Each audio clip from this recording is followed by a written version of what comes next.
Hello students, তাহলে এই ভিডিওতে আমরা শুরু করব অযৌন জনন বা আসেক্সুয়াল রিপ্রোডাকশনের যে বিভিন্ন টাইপসগুলো সম্বন্ধে আগের ভিডিওতে পড়লাম। তার প্রথম টাইপ অর্থাৎ ফিশন, তাই না? ফিশন বা বিভাজন, তাই তো? ফিশন বা বিভাজন। মনে করে দেখো, আমি বললাম যে ফিশন 3 রকমের হয়, তাই না? প্রথমটা হচ্ছে বাইনারি ফিশন, সেকেন্ডটা হচ্ছে মাল্টিপল ফিশন এবং 3 নম্বরটা প্লাজমোটমি, তাই তো? অর্থাৎ দ্বিবিভাজন, বহু বিভাজন এবং প্লাজমোটমি। প্লাজমোটমি আমরা দেখতে পাবো ওপালিনার ক্ষেত্রে, এককোষী প্রোটোজোয়া ওপালিনার ক্ষেত্রে। প্রত্যেকটার এক্সাম্পলই বলবো, ওটা তোমরা জানতে না, কারণ ক্লাস 10-এ তোমরা বাইনারি ফিশন বা দ্বিবিভাজন এবং মাল্টিপল ফিশন বা বহুবিভাজন পড়ে এসছো, কিন্তু প্লাজমোটমিটা তোমরা পড়োনি। তো এটা কিন্তু তোমাদের জন্য নতুন, ঠিক আছে? আমি স্টার মেরে রাখলাম। বাইনারি ফিশন পড়তে গিয়ে আমাদের ক্লাস 10-এর সেই এক্সাম্পল মনে করো, সেই অ্যামিবা ছিল না? তো ঠিক আছে, সেগুলো সম্বন্ধে পড়বো। বাইনারি ফিশন আবার আমাদের এখন তো একটু ডিটেলে পড়তে হবে, যেহেতু ক্লাস 12। এটা আবার অনেক রকমের হতে পারে। প্রথমটা হচ্ছে সিম্পল বাইনারি ফিশন, অথবা একে বলা যেতে পারে ইররেগুলার বাইনারি ফিশন। 2 নম্বর বলতে পারি আমরা লঙ্গিটিউডিনাল বাইনারি ফিশন। 3 নম্বর অবলিক বাইনারি ফিশন। 4 নম্বর ট্রান্সভার্স বাইনারি ফিশন। ঠিক আছে?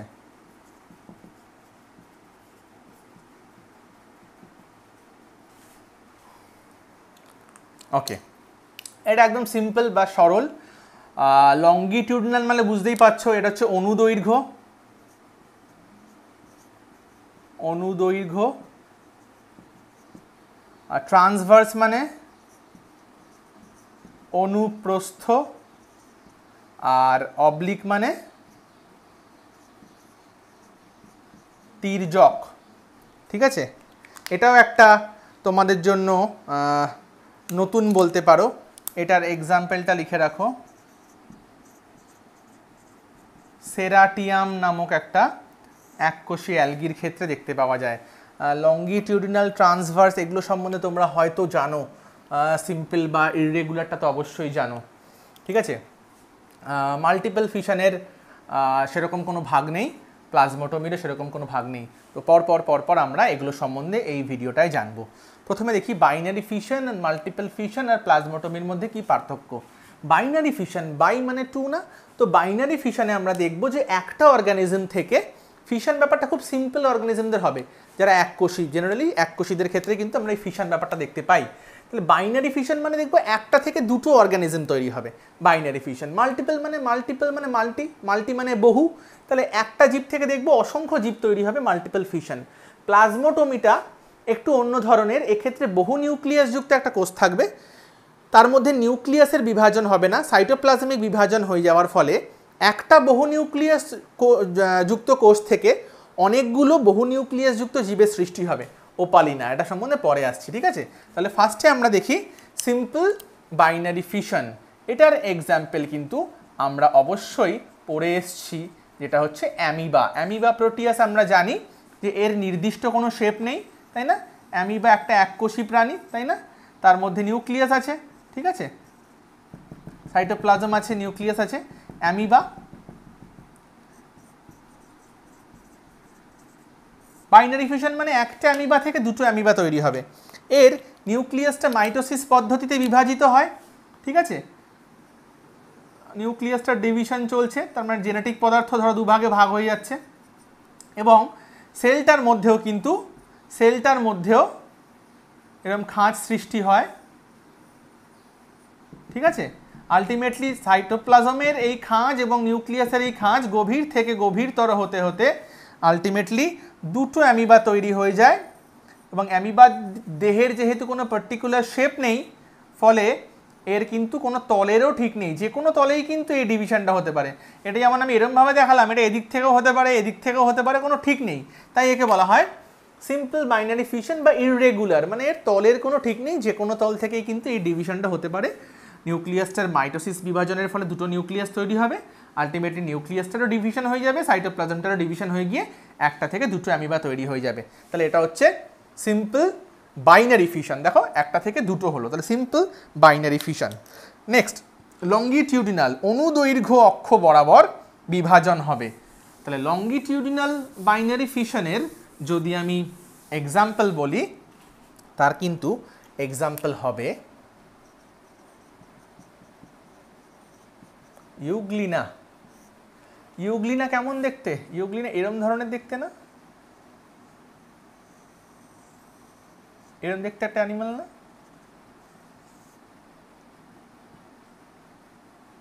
এরকম দেখতে না? আমি আর কিছু আঁকছি না, নিউক্লিয়াস তো অবশ্যই আছে। ওকে, তাহলে প্রথমে কি হয়, এর ফ্ল্যাজেলার ডিভিশন হয়। তাহলে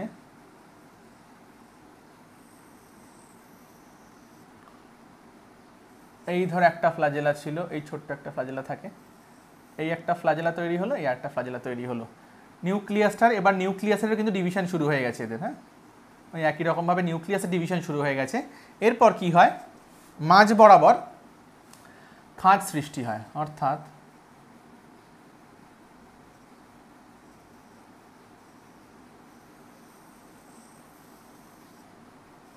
এই ফ্ল্যাজেলা, এই ফ্ল্যাজেলা নিউক্লিয়াসটারও দুভাগে ভাগ হয়ে যাচ্ছে। দেখো যে খাঁজ তৈরি হয়েছে মাঝখানে একটা, এই খাঁজটা গভীর থেকে গভীরতর হবে। তাহলে আলটিমেটলি আমি এখানটা আঁকি, এর পরের ছবিটা আমি এখানটা আঁকছি, তাহলেই কিন্তু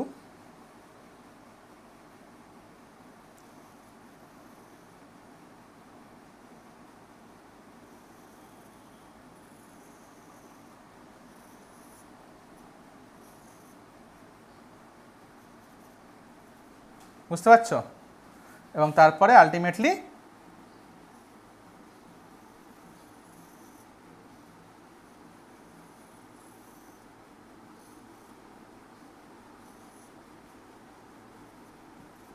দুটো কিন্তু ইউগ্লিনা তৈরি হয়ে গেল। বুঝা গেছে? তাহলে একটা ইউগ্লিনা, তার নিউক্লিয়াসটাও ভাগ হচ্ছে, তার আগে ফ্ল্যাজেলা ভাগ হয়ে গেল। তো একটা বড় ফ্ল্যাজেলা, একটা ছোট ফ্ল্যাজেলা, আলটিমেটলি প্রত্যেকটা কপি করে দুটো বড় ফ্ল্যাজেলা, দুটো ছোট ফ্ল্যাজেলা হয়ে গেল।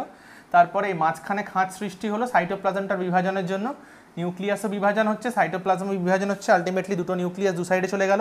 সাইটোপ্লাজমের বিভাজন গভীর থেকে গভীরতর হতে হতে আলটিমেটলি দুটো ইউগ্লিনা ভাগ হয়ে গেল। দেখো ইউগ্লিনা যে এই এককোষী জীবটা, এর অনুদৈর্ঘ্য অক্ষ বরাবর এই ভাগটা হলো না, একদম লঙ্গিটিউডিনালি, তাই এটাকে কিন্তু আমরা বলবো লঙ্গিটিউডিনাল বাইনারি ফিশন। আবার বাইনারি ফিশন, কারণ একটা ইউগ্লিনা থেকে কিন্তু দুটো ইউগ্লিনা তৈরি হলো। তোমরা স্ক্রিনশট নিয়ে নাও বা ছবি আঁকলে এঁকে নাও। হয়েছে? স্ক্রিনশট নিয়ে নিয়েছো? ওকে, নেক্সট।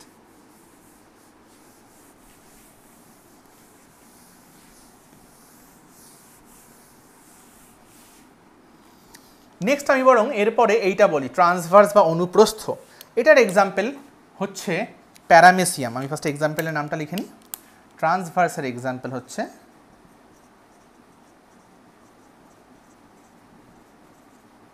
প্যারামেসিয়াম। ওকে, প্যারামেসিয়াম দেখতে কেমন? প্যারামেসিয়াম দেখতে এরকম স্লিপারের মতো, স্লিপার শেপড অ্যানিমাল বলা হয়, হাওয়াই চটির মতো। সারা গায়ে তো অবশ্যই সিলিয়া থাকে, প্যারামেসিয়ামের সারা গায়ে সিলিয়া থাকে, এটা কিন্তু ভুলবে না। সারা গায়ে বলবো না, একটা জায়গায় থাকে না, সেটা হচ্ছে এই যে এই রিজিয়নটাকে বলা হয় ওরাল গ্রুভ, ওরাল গ্রুভ বা বাক্কাল গ্রুভ। আর প্যারামেসিয়ামের কিন্তু দুটো নিউক্লিয়াস মনে থাকবে, একটা হচ্ছে ম্যাক্রোনিউক্লিয়াস, একটা হচ্ছে ম্যাক্রোনিউক্লিয়াস, আরেকটা হচ্ছে মাইক্রোনিউক্লিয়াস। ছোট সাইজেরটা মাইক্রোনিউক্লিয়াস, বড় সাইজেরটা ম্যাক্রোনিউক্লিয়াস। এর অনুদৈর্ঘ্য অক্ষ এইটা, লঙ্গিটিউডিনাল অ্যাক্সিস এইটা, কিন্তু এর কিন্তু ডিভিশনটা হবে এইরকম, অর্থাৎ ট্রান্সভার্সলি হবে, তাই একে বলবো ট্রান্সভার্স বাইনারি ফিশন। এর প্রস্থ বরাবর কিন্তু এর ডিভিশনটা হবে, ঠিক আছে। এর মধ্যে যে ম্যাক্রোনিউক্লিয়াসটা আছে তার যে বিভাজনটা ঘটবে ওটা অ্যামাইটোসিস পদ্ধতিতে ঘটবে, এবং যে মাইক্রোনিউক্লিয়াসটা আছে তার কিন্তু বিভাজনটা ঘটবে মাইটোসিস পদ্ধতিতে। এটা খুব ইম্পর্ট্যান্ট, লিখে নাও, ঠিক আছে। প্রথমে কি হয়, এই দিকে একটা ওরাল গ্রুভ, এই দিকে আরেকটা ওরাল গ্রুভ তৈরি হয়, দেখো বুঝতে পারছো, একটা ওরাল গ্রুভ ছিল আরেকটা ওরাল গ্রুভ তৈরি হলো, এবং এখানে কিন্তু বড় নিউক্লিয়াসটারও ডিভিশন শুরু হয়ে গেছে অ্যামাইটোসিস পদ্ধতিতে, এবং ছোট নিউক্লিয়াসটারও কিন্তু মাইটোসিস পদ্ধতিতে ডিভিশন শুরু হয়ে গেছে। এবারে এই খাঁজ গভীর থেকে গভীরতর হবে, সারা গায়ে কিন্তু সিলিয়া আছে, আমি আঁকছি না, সিলিয়া শেডও করে যায় অনেক সময় রিপ্রোডাকশনের সময়। এবারে আলটিমেটলি এই খাঁজটা আরও গভীর হয়ে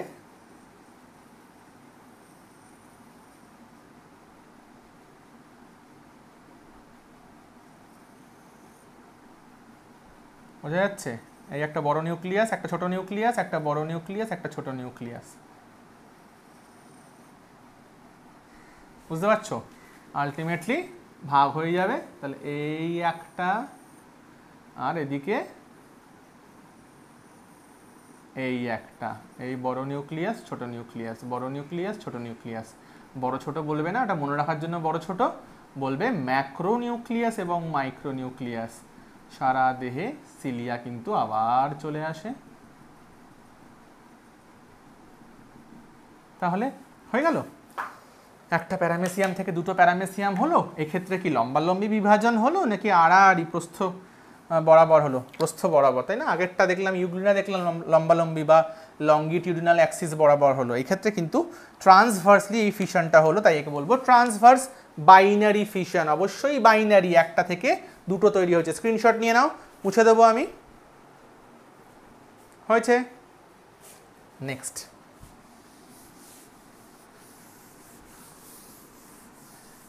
এবারে এই সেরাটিয়াম, এই যে শৈবালটা, এককোষী শৈবাল, হ্যাঁ, এরকে দেখতে অনেকটা এই ধরনের,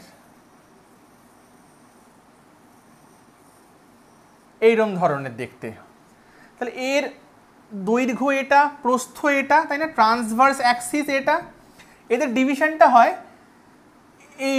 এইরকম তলে, অর্থাৎ দেখো ট্রান্সভার্স অ্যাক্সিসের সঙ্গে অ্যাঙ্গেল করে, তাই না, তাই একে বলা হয় তির্যক অবলিক বাইনারি ফিশন। এখান থেকে আলটিমেটলি কিন্তু দুটো সেরাটিয়াম তৈরি হয়ে যাবে। তাহলে এটা কিন্তু না দৈর্ঘ্য বরাবর হয় না প্রস্থ বরাবর হয়, প্রস্থের সঙ্গে ট্রান্সভার্স যে অ্যাক্সিস তার সঙ্গে কিন্তু অ্যাঙ্গেল করে হয়, তাই আমরা একে কিন্তু ট্রান্সভার্স বাইনারি ফিশনের মধ্যে ফেলবো না, একে আমরা ফেলবো অবলিক বা তির্যক দ্বিবিভাজন বাইনারি ফিশন। বোঝা গেছে? এই হচ্ছে আমাদের সেরাটিয়ামের বাইনারি ফিশন। ওকে,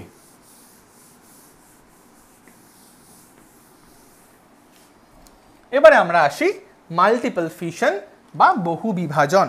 মাল্টিপল ফিশনের যদি আমি এক্সাম্পল বলি, মাল্টিপল ফিশন কিন্তু আমরা অ্যামিবার মধ্যেও দেখতে পাবো। তাহলে অ্যামিবা কিন্তু বাইনারি ফিশনও যেমন করে, তেমনি অ্যাডভার্স কন্ডিশন যদি চলে আসে, প্রতিকূল পরিবেশ যদি সৃষ্টি হয়, সেক্ষেত্রে কিন্তু মাল্টিপল ফিশনও করতে পারে। এবং এই এক্সাম্পলটাতে আমরা আগে পড়েই এসেছি, প্লাজমোডিয়াম, তাই না, ম্যালেরিয়ার যে পরজীবী, এদের মধ্যেও কিন্তু আমরা মাল্টিপল ফিশন দেখতে পাবো। অ্যামিবার যে মাল্টিপল ফিশন, এটা দুভাবে হতে পারে। প্রথমে কি হয়, ধরো এই একটা অ্যামিবা, আমরা জানি যে অ্যামিবা একটা শেপলেস অ্যানিমাল, তাই না, নির্দিষ্ট কোনো শেপ নেই। এগুলো হচ্ছে সিউডোপোডিয়া। তো ও কি করে, সিউডোপোডিয়াটাকে ও উইথড্র করে নেয়, মানে লুপ্ত হয় সিউডোপোডিয়া, এবং অ্যামিবা গোলাকার আকৃতি ধারণ করে, এবং অ্যামিবার বাইরে একটা ত্রিস্তরীয় সিস্ট ওয়াল তৈরি হয়, ত্রিস্তরীয়, ঠিক আছে।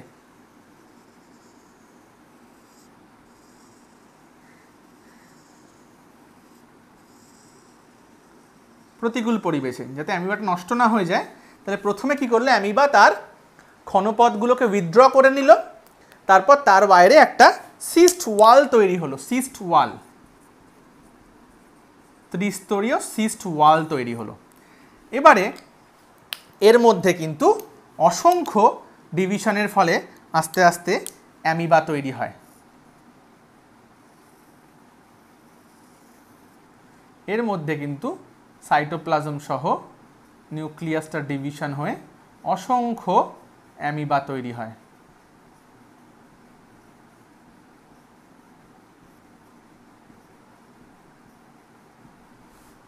ঠিক আছে, যখন প্রতিকূল পরিবেশ কেটে যায়, এখনও ধরো সিস্ট আছে প্রতিকূল পরিবেশ, যখন প্রতিকূল পরিবেশ কেটে যায় তখন এই সিস্টের রাপচার ঘটে, সিস্ট ওয়াল ভেঙে যায়, এবং সিস্ট ওয়াল ভেঙে যাওয়ার ফলে কি হয়, অসংখ্য এই অ্যামিবাগুলো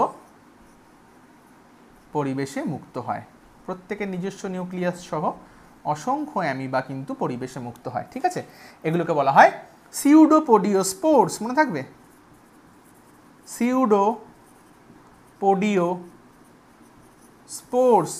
তাহলে প্রতিকূল পরিবেশে কিন্তু অ্যামিবা এরকমভাবে তাদের একটা থেকে দেখো অসংখ্য অ্যামিবা তৈরি হলো, তাহলে একে আমরা নিশ্চয়ই বাইনারি ফিশন বলবো না, একে আমরা বলবো মাল্টিপল ফিশন। তাহলে এরমভাবে কিন্তু একটা অ্যামিবা থেকে অসংখ্য অ্যামিবা তৈরি হওয়া সম্ভব। তাহলে এটা একটা প্রসিডিওর, যে ক্ষেত্রে প্রথমে সিস্ট ওয়াল তৈরি হলো, এই প্রসেসকে বলা হয় এনসিস্টেশন। সিস্টের মধ্যে চলে গেল অ্যামিবা, সিস্টের মধ্যে গিয়ে তার মাল্টিপল ফিশন হলো, অসংখ্য অ্যামিবা তৈরি হলো, যাদেরকে বলা হলো সিউডোপোডিওস্পোর্স।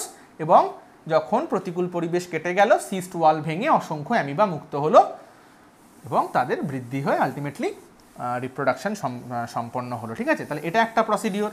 আবার কোনো কোনো ক্ষেত্রে কি হয়, অ্যামিবা, কোনো কোনো ক্ষেত্রে অ্যামিবার দেহের মধ্যেই কোনো সিস্ট ওয়াল তৈরি হয় না বাইরে, দেহের মধ্যে অসংখ্য অ্যামিবা তৈরি হয়, যেগুলোর বাইরে একটা প্রোটেক্টিভ লেয়ার তৈরি হয়। মানে এগুলোর বাইরে একটা করে প্রোটেক্টিভ লেয়ার তৈরি হয়, বোঝা গেছে?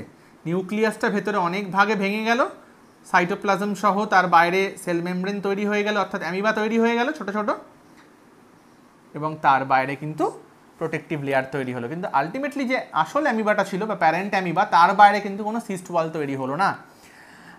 তো এই ব্যাপারটাকে কিন্তু বলা হয় স্পোরুলেশন। স্পোরুলেশন বা স্পোর ফর্মেশন তো অন্য আমরা পাবোই, অন্য টাইপসে তো আমরা দেখেইছি, কিন্তু এটাও কিন্তু এক ধরনের স্পোরুলেশন। এটা অ্যামিবার ক্ষেত্রে বলা হয় অ্যামিবার স্পোরুলেশন। আবার যখন এই অ্যামিবাটা যখন বিদীর্ণ হবে, তখন কিন্তু এখান থেকে এই স্পোরগুলো, অ্যামিবার যে স্পোরগুলো, সেগুলো মুক্ত হবে এবং আলটিমেটলি তার স্পোরগুলো নষ্ট হয়ে গিয়ে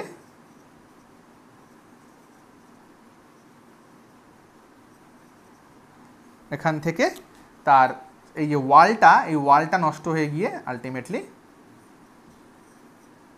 অ্যামিবা তৈরি হয়ে যাবে। ওকে, অ্যামিবার কোনো শেপ নেই, আমি আগেই বললাম একটা শেপলেস অ্যানিমাল, সিঙ্গেল সেলড, ফলে যে কোনো রকম শেপ হতে পারে, একদম গোল গোল করবে না, যে কোনো রকম শেপ করলেই হলো, বোঝা গেল? তাহলে অ্যামিবার মাল্টিপল ফিশন বোঝা গেল। এবারে তাহলে আমরা দেখি প্লাজমোডিয়ামের মাল্টিপল ফিশন কীরকম হয়। প্লাজমোডিয়ামের মাল্টিপল ফিশন আমরা কোথায় পড়েছিলাম? ক্লাস 10-এ, মনে করে দেখো, ক্লাস 10-এ পড়েছিলাম। প্লাজমোডিয়াম সম্বন্ধে কিন্তু 12-এ আমরা ডিটেইলে পড়বো, কারণ ম্যালেরিয়া লাইফ সাইকেল আমাদের আছে, তখন আরও ভালো করে ব্যাপারটা জানবো। এখন জাস্ট শর্টে আমরা জানি, সাইজন্ট দশায়, এই ধরো প্লাজমোডিয়ামের সাইজন্ট দশা, ঠিক আছে? সাইজন্ট দশা থেকে আলটিমেটলি তৈরি হবে মেরোজয়েট, এবং এই প্রসেসকে বলা হয় সাইজোগনি। সাইজোগনি দু জায়গায় হয়, লিভার সেলে হতে পারে বা লোহিত রক্তকণিকায় হতে পারে, মানে আরবিসির মধ্যে বা এরিথ্রোসাইটে। তাহলে এরিথ্রোসাইট বা আরবিসির মধ্যে যে সাইজোগনি হবে তাকে বলা হবে এরিথ্রোসাইটিক সাইজোগনি, আর লিভার সেলে যেটা হবে তাকে বলা হয় প্রি এরিথ্রোসাইটিক সাইজোগনি বা এক্সো এরিথ্রোসাইটিক সাইজোগনি। প্রিটা বলা হয় মানে আরবিসির বাইরে হয় বলে বলা হয় প্রি এরিথ্রোসাইটিক সাইজোগনি। ব্যাপারটা কি হয়, নিউক্লিয়াসটা অসংখ্য ভাগে বিভক্ত হয়ে যায়, আলটিমেটলি নিউক্লিয়াসের চারদিকে সাইটোপ্লাজম সহ এরকম অনেকগুলো তৈরি হয় মেরোজয়েট। তাহলে একটা সাইজন্টের মধ্যে তৈরি হলো অসংখ্য মেরোজয়েট। তারপরে কি হয়, এই ওয়ালটা ফেটে যায়, এবং এই ওয়াল ফেটে গেলে এই মেরোজয়েটগুলো রক্তের মধ্যে বা লিভারের কোষের মধ্যে মুক্ত হয়। তাহলে এগুলো হচ্ছে মেরোজয়েট, ঠিক আছে? তাহলে একটা সাইজন্ট থেকে দেখো অসংখ্য মেরোজয়েট তৈরি হলো, তাহলে অবশ্যই এটা মাল্টিপল ফিশন, বোঝা গেছে? তাহলে এটা হচ্ছে প্লাজমোডিয়ামের মাল্টিপল ফিশন। প্লাজমোডিয়ামের মাল্টিপল ফিশন। এই সব ক্ষেত্রেই কিন্তু নিউক্লিয়াসেরও বিভাজন হলো, সাইটোপ্লাজমেরও বিভাজন হলো। প্লাজমোটমিটা এর থেকে একটু আলাদা, কারণ নিউক্লিয়াসের কোনো বিভাজন আমরা দেখব না, তাই না? আমরা এতক্ষণ কিন্তু যা পড়লাম প্রত্যেকটা কিন্তু নিউক্লিয়াসটার ডিভিশন হয়েছে, নইলে কিন্তু এগুলো সম্ভব হতো না। কিন্তু প্লাজমোটমিটা হয় ওপালিনার ক্ষেত্রে। ওপালিনাটাও একটা এককোষী প্রাণী। এই ধরো ওপালিনা, এরও সারা গায়ে কিন্তু সিলিয়া থাকে, এবং এটা একটা মাল্টি নিউক্লিয়েটেড সিঙ্গল সেলড অর্গ্যানিজম। এর দেহে অসংখ্য নিউক্লিয়াস থাকে, ঠিক আছে? আলটিমেটলি নিউক্লিয়াসের আর ডিভিশন হয় না। এখান থেকেই ধরো অনেকগুলো ওপালিনা তৈরি হলো সাইটোপ্লাজমের ডিভিশনের ফলে, এবং প্রত্যেকটা সাইটোপ্লাজমের সঙ্গে অনেকগুলো করে নিউক্লিয়াস চলে গেল, তাই না? প্রত্যেকটা সাইটোপ্লাজমের সঙ্গে অনেকগুলো করে নিউক্লিয়াস চলে গেল। তাহলে বহু নিউক্লিয়াস যুক্ত জীব থেকে নিউক্লিয়াসের বিভাজন ছাড়াই শুধুমাত্র সাইটোপ্লাজমের বিভাজন হয়ে অনেকগুলো বহু নিউক্লিয়াস যুক্ত জীবের উৎপত্তি ঘটলো। একেই বলা হবে প্লাজমোটমি। তাহলে মাল্টিপল ফিশন আর প্লাজমোটমির পার্থক্য বুঝতে পেরেছো? দুটো কিন্তু সেম নয়। মাল্টিপল ফিশনে কিন্তু নিউক্লিয়ার ডিভিশন হয়েছে, প্লাজমোডিয়ামে কোনো নিউক্লিয়ার ডিভিশন হলো না। তাহলে এটা হচ্ছে প্লাজমোটমি। কোথায় দেখতে পেলাম আমরা? ওপালিনা নামক আদ্য প্রাণী বা প্রোটোজোয়াতে। ঠিক আছে, একটা স্ক্রিনশট নিয়ে নাও। তাহলে আমাদের অযৌন জনন বা আসেক্সুয়াল রিপ্রোডাকশনের যে প্রথম ভাগটা, অর্থাৎ ফিশন বা বিভাজন, তাহলে বিভাজনটা কিন্তু আমাদের কমপ্লিট হলো। আমরা নেক্সট ভিডিওতে বাডিং সম্বন্ধে শুরু করছি। ঠিক আছে, চলো।